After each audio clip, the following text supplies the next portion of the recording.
अपराध शाखा crime team DCP उत्तरी थाना मड़ियाओं की संयुक्त पुलिस टीम द्वारा मड़ियाओं थाना क्षेत्र के अंतर्गत बंद मकान में चोरी करने वाले 3 शातिर नकबजन चोरों को गिरफ्तार करते हुए सोने चांदी के जेवरात व 35,520 रुपये नकद बरामद करते हुए घटना का किया गया सफल अनावरण। आप देख रहे हैं समाचार ग्रामीण शहरी। अमित कुमार शुक्ला की खास रिपोर्ट। आज दिनांक 19 अक्टूबर को 3 शातिर नकबजन और चोर हैं, इनकी गिरफ्तारी हुई है थाना क्षेत्र मड़ियाओं में।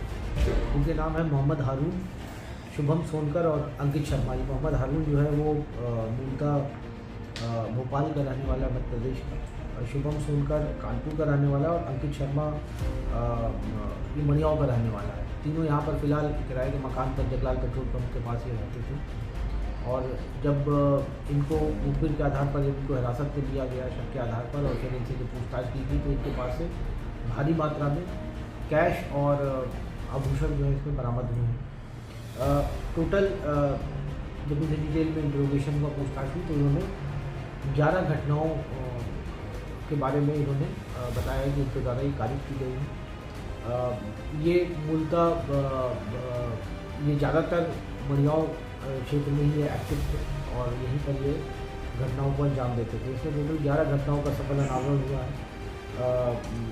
इनके पास से जो बरामदगी हुई है उसमें पाजेब है, पायल है, बिछिया है, मंगलसूत्र है, आदि कई सारे इसमें आभूषण जो है वो बरामद हुए हैं और लगभग 35,500 रुपये जो पुलिस ने बरामद किए हैं। सर तीनों लोग एक साथ रहते थे, फिर संपर्क में कैसे आए विषय के?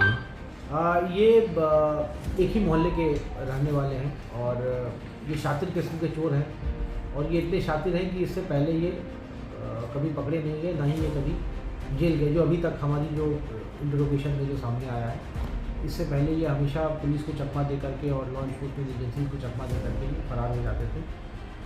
इनको हिरासत में लिया गया है और इनको माननीय न्यायालय के समक्ष प्रस्तुत किया गया। किस तरह के सर ये मकानों को चिन्हित करते थे, कैसे चिन्हित करते थे? यूजुअली जो बंद मकान होते थे जिसमें ताला पड़ा होता था या फिर जो अर्धनिर्मित मकान होते थे उन मकानों को ये टारगेट करते थे, रेकी करते थे, टारगेट करते थे। और इसमें से जो मोहम्मद हारून है ये ई रिक्शा चलाता है और ये ई रिक्शे से बाकी दोनों को लेकर के जाता था। अंकित शर्मा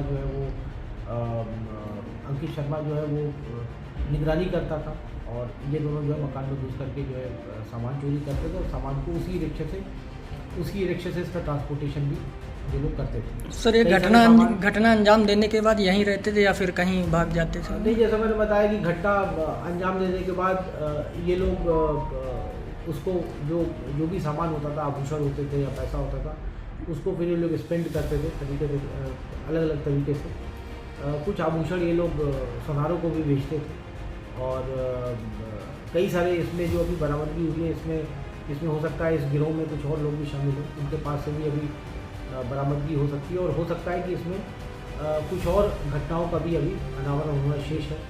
अभी विवेचना भी प्रचलित है और शीघ्र इसको लॉजिकल कंक्लूजन तक पहुँचाया जाए। 11 मुकदमों का जो खुलासा हुआ है, इसमें पूरा माल बरामद हुआ है कि कुछ बेच दिया है लोगों? नहीं, इसमें काफ़ी सारे सामान ये लोग बेचे हैं और अलग अलग जगहों पर बेचा है। अभी जैसा मैंने बताया कि अभी जो इनिशियल इन्वेस्टिगेशन है उसमें से जो चीज़ें प्रकाश में आई है उसके आधार पर कार्रवाई हुई है। कहाँ बेचा है, किस किस को बेचा है, उसका इन्वॉल्वमेंट क्या है, उसने नोइंगली लिया है या अननोइंगली लिया है, ये सारे सवाल अभी इनका जवाब मिलना बाकी है। इंटरोगेशन के बाद ही इसके ऊपर कार्रवाई हो पाएगी।